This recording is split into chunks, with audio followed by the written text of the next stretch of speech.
Hi guys.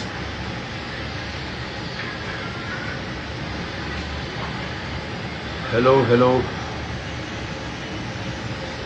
Hi Mitali Shah, Rahul Singhal, Abhilash Thapliyal जी मुझे दिखाई दे रहे हैं.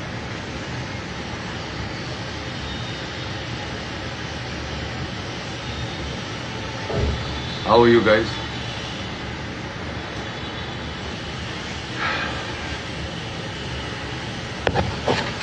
घर की बालकनी में बैठा हूँ मैं आज और actually hi Tanya,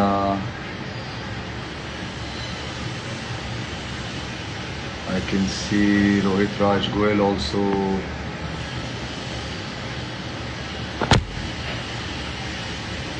Jashan, Shilpa Dhar. Okay guys, I hope all of you are fine. मैं आज बहुत समय के बाद एक लाइव कर रहा हूँ. बहुत समय के बाद, मुझे लग रहा है कि शायद 1 साल होने वाला होगा मुझे लाइव किए हुए. और बहुत सारे मेरे ऐसे दोस्त हैं, मित्र लोग हैं, फैन क्लब्स हैं जो मुझसे पूछते रहते हैं कि आप लाइव क्यों नहीं करते हैं, लाइव क्यों नहीं आ रहे हैं आप. तो मुझे ऐसा लगता है कि जब तक कुछ रेलेवेंट ना हो मेरे पास बात करने के लिए, तब तक मैं लाइव आऊँ भी तो आप लोगों से क्या शेयर करूँ, क्या बातें करूँ, क्या आपको ऐसी चीज़ बताऊँ जो आपको सुन के भी ऐसा लगे कि हाँ कुछ नया सुनने को मिल रहा है. Thank you Shilpa. मैं बस अभी मंदिर होके आया हूँ, तो भोले बाबा के दर्शन करके, इसलिए टीका भी लगा हुआ है. हालांकि टीका बजरंगबली के चरणों से लिया है. तो पिछले कुछ दिनों से एक्चुअली मुझे ना कुछ चीज़ें बहुत ज़्यादा, जब से मुंबई में मानसून शुरू हुआ, बारिशें शुरू हुई, हम लोग काफ़ी जीवन अस्त व्यस्त हो जाता है. मुंबई में सभी लोग जानते हैं कि यहाँ पे जब बारिश होती है, बरसात होती है, तो किस तरह से जो एक सामान्य जीवन होता है वो बिल्कुल ही तितर बितर हो जाता है. और बहुत सारी ऐसी चीज़ें देखने को मिलती हैं. और अब पिछले कुछ सालों से, क्योंकि ग्लोबल वार्मिंग के कुछ लक्षण अब दिखने लगे हैं हर जगह पे, तो मुंबई का वेदर भी उससे प्रभावित है. और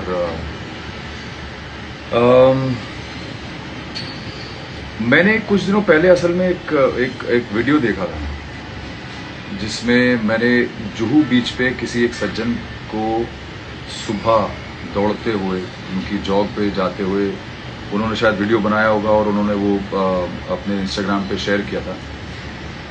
और जो जुहू बीच उन्होंने रिकॉर्ड किया था, वो दृश्य इतना भयावह था, इतना डरावना था कि मेरे रोंगटे खड़े हो गए. और मुझे ऐसा लगा कि यार ये क्या हो रहा है, ये हमारे देश को क्या हो रहा है, ये हम लोगों को क्या हो रहा है. और मेरा दिल बहुत टूट गया उस दिन. और मुझे 2-3 दिन वो विजुअल जो है वो दिमाग में चलता रहा. और मुझे लगा कि यार ये एक ऐसी चीज़ है जो मैं अपने घर में अपने बच्चों से शेयर करूं तो उससे कोई फ़र्क नहीं पड़ेगा. बट मुझे लगा कि शायद मैं आप लोगों से अगर मैं लाइव आता हूं तो शायद मुझे 100-50 लोग सुनेंगे, जुड़ेंगे मुझसे. तो मुझे ऐसा लगता है कि अगर आप में से कुछ लोगों को भी अगर मेरे शब्द सुन के कुछ फ़ायदा हो, कुछ फ़र्क हो या कुछ रियलाइजेशन हो, तो मुझे लगता है कि I have won my battle. Juhu beach का जो दृश्य मैंने देखा था उसमें ऐसा था कि वहाँ पे अरबों खरबों की तादाद में प्लास्टिक की बॉटल्स, कूड़ा करकट, ये सब वहाँ पे बिखरा हुआ था. बीच में रेत होता है, तो रेत की मुझे लग रहा है एक रेत का कण भी नहीं दिखाई दे रहा था वहाँ पे. इतना ज़्यादा वहाँ पे लोगों ने कूड़ा करकट फैलाया हुआ था और वो समुद्र में वापस फेंका था. तो आप सोचिए कि लोग समुद्र में कितना कूड़ा, कितना करकट वहाँ पे फेंक रहे हैं. और मैं इसलिए हैरान और परेशान हो गया क्योंकि मुझे ऐसा लगा कि यार ये हमें एज अ सोसाइटी क्या होता जा रहा है. हमें as public, as Indian nationals, as a संस्कृति, जो हमारा कल्चर है, जो हमारी संस्कृति है, जो हमारे संस्कार हैं, इनको क्या होता चला जा रहा है। हम लोग एज पीपल, मुझे लग रहा है, बिल्कुल ही फेल होते चले जा रहे हैं, बहुत बुरी तरह से फेल हो रहे हैं। और मुझे बुरा इस बात का लगता है कि जब सरकार कुछ अच्छा काम करती है और कुछ जैसे अभी रिसेंटली ये भी हुआ कि एक मिसिंग लिंक जो मुंबई पुणे एक्सप्रेसवे पे था, वो लैंडस्लाइड की वजह से ढह गया और उसकी नेताओं ने बहुत तारीफ की थी कि भाई वो इंजीनियरिंग मार्वल है और ऐसा है वैसा है। तो वो बना और सरकार ने अच्छी मंशा के साथ बनाया। मैं ये नहीं कहूँगा कि सरकार की इसमें गलती है, बट जब ऐसा कुछ होता है, नेचुरल कैलेमिटी आती है, तो नेचर जो है ना, नेचर एक ऐसी चीज़ है जो हम सब पे बहुत भारी पड़ती है। वो दुनिया में कोई उसको, प्रकृति को रोक नहीं सकता है। वो साक्षात पार्वती माँ है ना, साक्षात देवी है, प्रकृति है वो। तो अगर उनको हम उनका हम ध्यान नहीं रख रहे हैं, हम इतना उनको क्रोधित करते चले जा रहे हैं, तो उनका कुछ तो हमको झेलना ही पड़ेगा, उनका गुस्सा झेलना पड़ेगा। और मुझे ऐसा लगता है कि प्रकृति अब धीरे धीरे क्रोधित होती चली जा रही है, इसीलिए इस तरह के लैंडस्लाइड्स और इतनी नेचुरल कैलेमिटीज चारों तरफ होने लगी हैं, क्योंकि इंसान सुन ही नहीं रहा है, इंसान समझ ही नहीं रहा है। और दुनिया भर में तो चलिए होता ही है, पर हम तो हिंदुस्तानी हैं, हमारे संस्कारों को क्या हो गया, हमारे मन को क्या हो गया, हमारी देशभक्ति को क्या हो गया, हमारी जो प्रेम भाव है आपस में, उसको क्या हो गया है। हम लोग सिर्फ इस बात का इंतजार करते हैं कि कहाँ पे किसी से कोई छोटी सी गलती और हम बस गाली गलौज शुरू कर दें और बोरिया बिस्तर लेके चढ़ जाएं। बस हम लोग को यही आता है अब आजकल की दुनिया में। मुझे लग रहा है सोशल मीडिया में सिर्फ यही हो गया है कि आजकल बस कब आपको मौका मिले और कब आप गाली गलौज शुरू करें, और जो इंसान कुछ बोलना चाहे आप उसको दबाने की कोशिश करते हैं। अगर इतनी ताकत है भाइयों, तो उस ताकत को इकट्ठा कीजिए अपने मन में और उसको संयम में बदलिए, ताकि आप लोग जब जुहू बीच पे जाते हैं या किसी भी ऐसी पब्लिक प्लेस में जाते हैं, तो आप लोग इतनी गंदगी ना फैलाएं, क्योंकि वो ऐसा लगता है कि इससे अच्छा है कि आप जो गंदगी वहाँ फैला रहे हो अपने मन में रखिए भैया। आप अपना मन गंदा रखिए, कम से कम देश को, देश की धरती को, पब्लिक प्लेसेस को मत गंदा कीजिए। क्योंकि मुझे ऐसा लगता है कि कोई भी देश जो है ना, वो देश लोगों से बनता है और वो देश अपने आप नहीं बनता है। तो जो लोग हैं, किसी भी देश की पहचान उसके लोग होते हैं, उसके लोगों का व्यवहार होता है। हम ही लोग हैं जो जब हम बाहर जाते हैं, कहीं जाते हैं, दूसरे देशों में जाते हैं, हम कहते हैं अरे यार क्या लोग हैं वहाँ के, कितना अच्छा व्यवहार है, कितने प्यार से मिलते हैं, या कितना डिसिप्लिन है, वहाँ पे कोई बाहर सूसू पोटी करता नहीं दिखाई देता है। क्यों नहीं दिखाई देता भाई साहब? इसलिए नहीं दिखाई देता है क्योंकि वो लोग अपने देश का, अपने लोगों का, अपने आसपास वाले लोगों का, अपनी धरती का, उसका सम्मान करते हैं। और ऐसा नहीं है कि बाहर लोग अंग्रेजी बोलते तो वो पढ़े लिखे हैं, ऐसा नहीं होता है। अंग्रेजी बोलने वाले ज़रूरी नहीं कि वो पढ़े लिखे हों। अमेरिका में भी बहुत सारे अनपढ़ लोग होते हैं, अंग्रेजी बोलते हैं लेकिन वो अनपढ़ होते हैं, उनको लिखना नहीं आता, बस बोलना आता है, क्योंकि वो उनकी ज़बान है। हम लोग, हमारे देश में हम लोग को ऐसा लगता है कि जो अंग्रेजी बोलता है वो पढ़ा लिखा है। ऐसा नहीं है भाई। मुझे लगता है कि जो पढ़ा लिखा है, जो ज़्यादा पढ़ा लिखा है, या जो ज़्यादा मुझे लगता है जो इवॉल्व है, जिसमें थोड़ा आत्मसम्मान है, उसे किसी भाषा की ज़रूरत नहीं है। वो चाहे हिंदी बोले, चाहे कोई भी भाषा बोले, उससे कोई फ़र्क नहीं पड़ता है। क्योंकि हम जब सेल्फ डिसिप्लिन को ही नहीं समझ सकते हैं, तो हम किसी भाषा से क्या हमको फ़र्क पड़ने वाला है? हमारे अंदर सेल्फ डिसिप्लिन है ही नहीं। तो मुझे ऐसा महसूस होने लगा है कि हम लोग अपने देश को धीरे धीरे बिल्कुल बर्बाद करते जा रहे हैं। जो हमारे संस्कार हैं उनको हम लोग नाली में डालते जा रहे हैं, ख़त्म होता जा रहा है ये देश। इतना मुझे दुख हुआ है वो वीडियो देख के कि मुझे लगता है कि यार वो हमारी वही जनता है जो सरकार को गालियां देती है कि सरकार काम ठीक से नहीं कर रही, सरकार ये नहीं कर रही, सरकार वो नहीं कर रही है। सरकार को गाली देने में सबसे आगे हैं, लेकिन आपका अपना खुद का डिसिप्लिन कहाँ गया भाई? आपकी अपनी विचारधारा कहाँ चली गई? जब आप जाते हैं, पब्लिक प्लेस में जाते हैं और उस जगह पे जहाँ पे सरकार ने इतनी सारी क्लीनिंग मशीन्स लगा रखी हैं, इतने सारे लोग ड्यूटी पे लगा रखे हैं, उन सब की सारी मेहनत को आप लोग पानी में डाल देते हैं by throwing all that कचरा on the beach and on the roads and on the footpath। चलने फिरने की जगह नहीं रहती। कौन साफ करेगा भाइयों? आपकी गंदगी कौन साफ करेगा? तो आई एम सॉरी, मुझे ऐसा लगा कि मुझे ये सब बातें जो है ये शेयर भी करनी थी, और मुझे ऐसा महसूस हुआ कि यार ये क्या हो रहा है हमारे देश को, हमारे लोगों को क्या होता चला जा रहा है। मैं हर जगह यही देख रहा हूँ आजकल कि लोग इंस्टाग्राम पे ऐसी चीज़ें लाइक करने लगे हैं जो देखने में मुझे क्रिंज होता है और बड़ी तकलीफ हो जाती है देख के। बहुत सारी ऐसी चीज़ें हैं जो पॉपुलर हो रही हैं। तो क्या हमारे देश की एट लार्ज मानसिकता इतनी बदलती चली जा रही है? हमारी नई जनरेशन, मैं ये नहीं कहूँगा कि सिर्फ नई जनरेशन, हो सकता है हमारी जो पिछली जनरेशन है, पिछली 2 जनरेशन है, वो भी शायद बहुत बदल गए हैं, क्योंकि इस तरह की चीज़ें लाइक करते हैं लोग जो मुझे लगता है हमारे समाज के लिए बहुत हानिकारक हैं। आजकल मैं रियलिटी शोज देख रहा हूँ। रियलिटी शोज में भी मैं देखता हूँ कि कुछ ऐसे लोग आते हैं जो सिर्फ नटोरियस हैं, जो सिर्फ हल्ला गुल्ला करने आते हैं, बेइज्जती करने आते हैं दूसरों की, गाली गलौज करने आते हैं। अभी मैंने रिसेंटली एक शो देखा, उसकी कुछ क्लिपिंग्स देखी। मैं शो तो नहीं देखता हूँ, रियलिटी शो है एक OTT चैनल पे। उसमें मैंने देखा कि खुल के सब गाली गलौज दे रहे हैं। और कभी कभी ताज्जुब ये होता मुझे कि आजकल जो कन्याएं हैं, जो लड़कियां हैं, वो ज़रूरत से ज़्यादा गाली देने लगी हैं, मतलब लड़कों से भी कहीं ज़्यादा। और मुझे ऐसा लग रहा है कि कूल कोशेंट जो है ना, उसको बहुत ही मिसअंडरस्टैंड कर लिया गया है। और मैंने ये देखा है कि हालांकि उसमें एक बहुत बड़े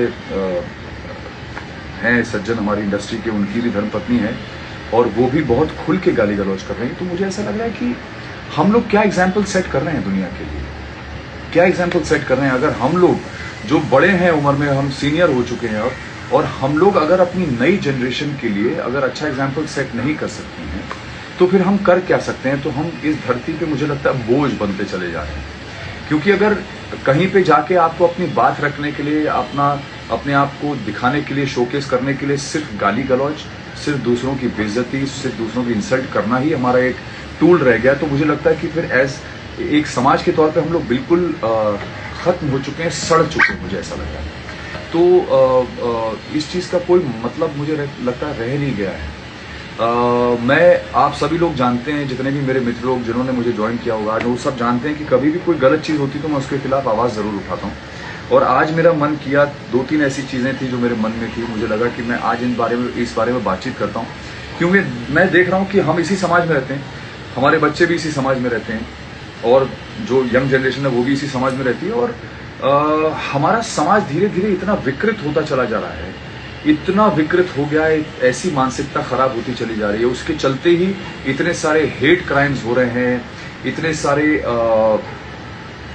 बहुत ही घृणित अपराध जैसे रेप हैं, वो सब, इनके केसेस इतने बढ़ते चले जा रहे हैं। क्यों बढ़ते चले जा रहे हैं मालूम है आपको? क्योंकि हम लोग अपने समाज के प्रति जरा सा भी रिस्पॉन्सिबल नहीं है, जरा सी भी जिम्मेदारी नहीं है हमारे अंदर।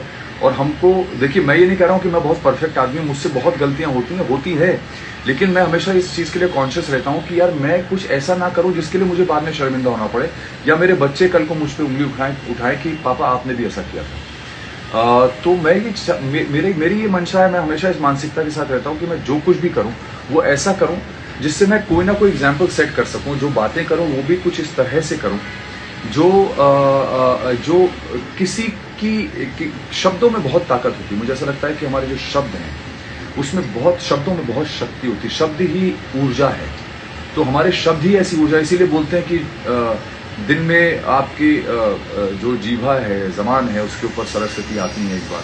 तो हम लोग को ये कोशिश करनी कि जब भी हम कुछ बोलें वो ऐसा बोलें जो बिल्कुल सकारात्मक हो, ऐसा हो कि उससे किसी का जीवन बदलने की ताकत हम लोग रखें।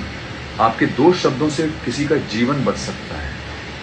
कोई जान देने वाला हो या जान देने जा रहा हो, एकदम नकारात्मक हो चुका हो, उस इंसान को भी आपके 2 शब्दों से जीवन दान मिल सकता है। तो अपने शब्दों की ताकत को समझिए। और मैं यही रिक्वेस्ट करूंगा आप सबसे कि भाई हम सबको अब थोड़ा सा जिम्मेदार हो जाना चाहिए लाइफ में। और मुझे लगता है कि समाज बहुत ज़्यादा विकृत होता जा रहा है।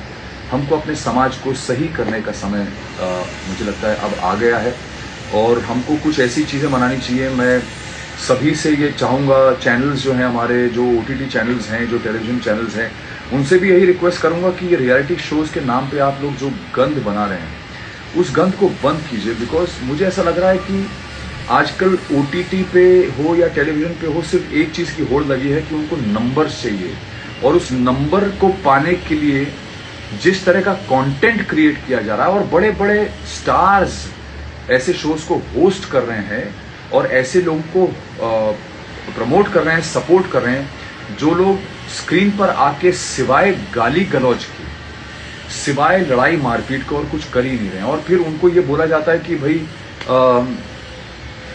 इन्होंने ये देखा है जीवन में, ऐसा देखा है जीवन में, ऐसा हुआ इनके साथ, वैसा हुआ, और अब ये सबके सामने खुल के आ रहे हैं और सबके सामने अपना असली रूप, आपका ये असली रूप है भाई। तो अगर ऐसा ही असली रूप है तो आप तो फिर तो हम लोग तो गलत ही रह रहे हैं। मुझे तो ये मान लेना चाहिए कि हम जैसे इंसानों का इस दुनिया में काम ही नहीं है, क्योंकि हम बिना मतलब में, बिना किसी वजह के, ना तो हम गाली गलौज करते हैं, ना मारपीट करते हैं, ना किसी की बेइज्जती करते हैं।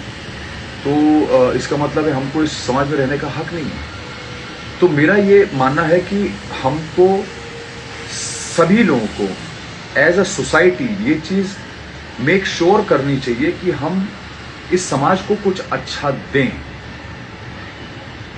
कुछ ऐसा क्रिएट करें जिससे हमारे आने वाले फ्यूचर का, हमारे आने वाले बच्चों का, उनका फ्यूचर जो है, उनका भविष्य अच्छी तरह से साकार हो सके, और एक ऐसी हम दुनिया उनको दे के जाएं जिस दुनिया में रहने पर उनको गर्व महसूस हो, डर ना महसूस हो कि यार कब कौन कहाँ पे उनको क्या कर देगा, उनको यही नहीं पता है। हमारी बच्चियां जो है वो एक सेफ वर्ल्ड में रह सकें, एक सुरक्षित माहौल में रह सकें। हमारे लड़के जो हैं वो अच्छी सोच वाले लड़के बने, क्योंकि मैं सच में थक चुका हूं। मैं जब भी कोई रियलिटी शो, कोई नई चीज आती है, उसका बहुत प्रमोशन होता है, और फिर जब आप उसका एक छोटा सा हिस्सा देखते हैं, आप उसमें यही देखते हैं कि उसमें कुछ द सो कॉल्ड जेन जी, और जेन जी कोई इतना जेन जी इतने छोटे नहीं है, वो ऐसी उम्र में है जिस उम्र में मैं ऑलमोस्ट बाप बन चुका था। तो उस उम्र के लोग आज की डेट में अपने आप को जेन जी बोलते हैं, और कूल बनने के नाम पे सिर्फ बदतमीजी, सिर्फ गाली गलौज, सिर्फ तड़ीबाजी, सिर्फ यही देखने को मुझे मिलता है।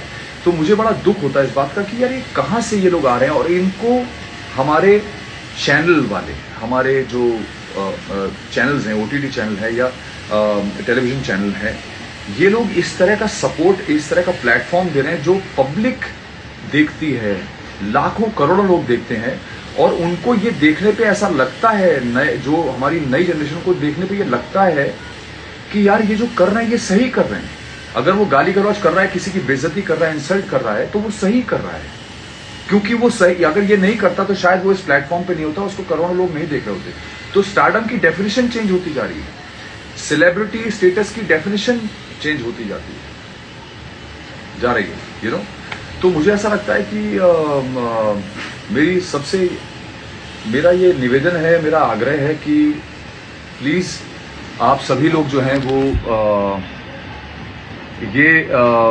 जो है समाज, इससे पहले कि हमारा पूरी तरह से डैमेज हो जाए, हमारा फ्यूचर बिल्कुल अंधकारमय हो जाए, हमें कुछ करना चाहिए इस समाज के लिए। और हमें सबसे ज़रूरी चीज़ जो है, मुझे ऐसा लगता है कि हमें सेल्फ डिसिप्लिन प्रैक्टिस करना बहुत ज़रूरी है, क्योंकि सेल्फ डिसिप्लिन आएगा तो तभी हमारे समाज में कोई सुधार आ सकता है, तभी हम अपने आसपास की जगहों को साफ सुथरा देख पाएंगे, तभी हम आसपास के जो लोग हैं उनकी सद्बुद्धि देख पाएंगे कि ये वो लोग हैं जो थोड़ा सा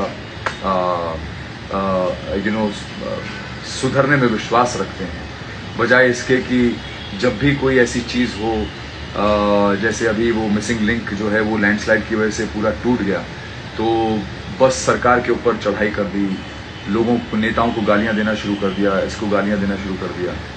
भाइयों, पहले ये समझो कि सरकार हमसे बनती है, हम सरकार से नहीं बनते। तो हमने ही उनको वहाँ बिठाया है, और अगर वो कर रहे हैं कुछ और किसी वजह से उसमें वो असफल रहते हैं, तो वो उनका फेलियर है, वो एक नेता का फेलियर है या दो नेताओं का फेलियर है, सरकार का फेलियर है। लेकिन हम 140 करोड़ लोग कितने असफल हो रहे हैं ये भी समझने की कोशिश कीजिए, कितने असफल हो रहे हैं, क्योंकि हम लोग सेल्फ डिसिप्लिन, अपने आसपास के माहौल को ही सुधारने में या उसको ठीक रखने में कामयाब नहीं है।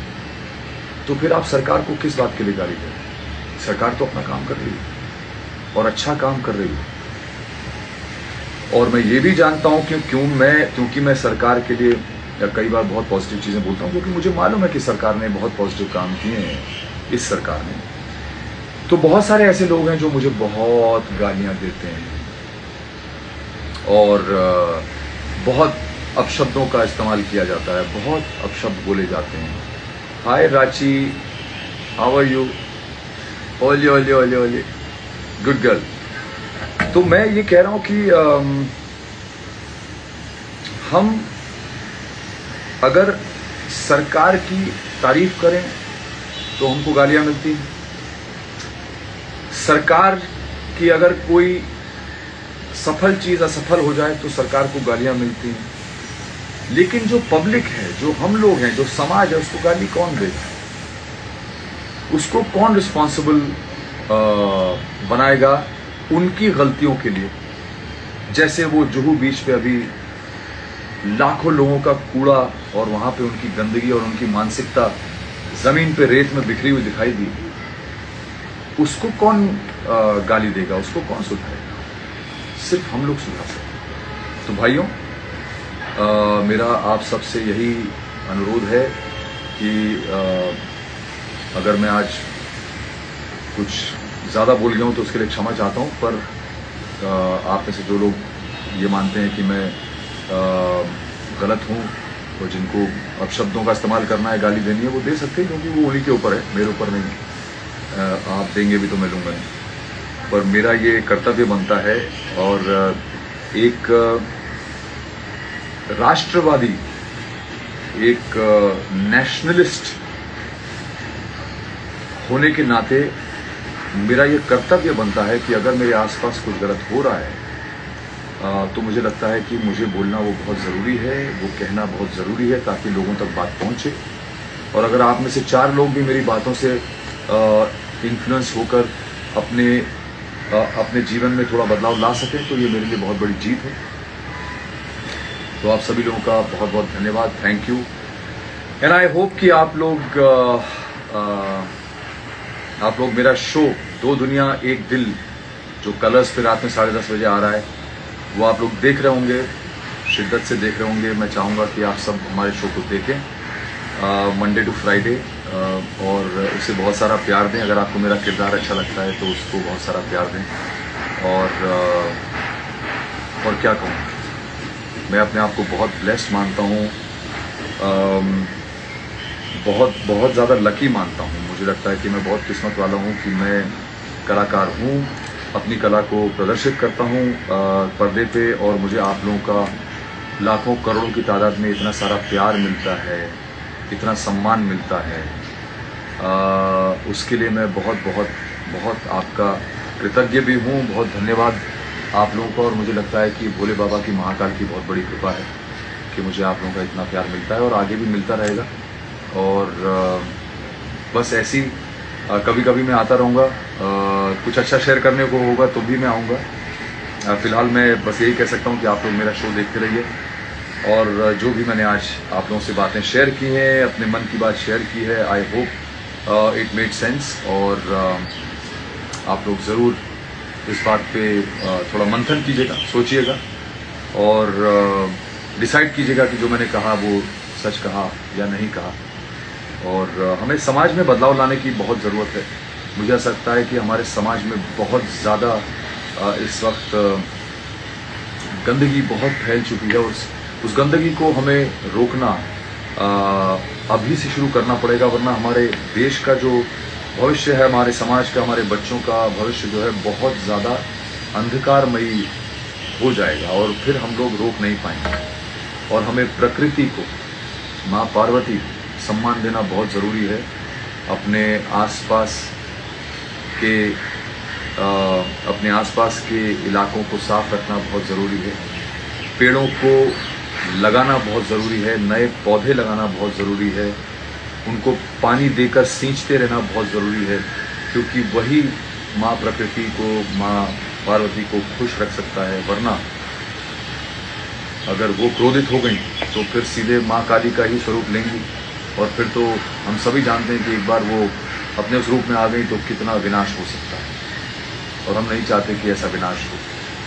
हमारे बच्चे एक अच्छी दुनिया में, एक अच्छे देश में रह सकें और एक अच्छा भविष्य बना सकें। Thank you. आप सभी का बहुत बहुत धन्यवाद। जितनों ने भी मुझे आज ज्वाइन किया, मैं उन सब का बहुत बहुत धन्यवाद करता हूँ। और आप सभी खुश रहें, स्वस्थ रहें, और भगवान आप सबको लंबी उम्र दे, दीर्घायु दे, स्वस्थ रखे, सुरक्षित रखे। जय श्री महाकाल।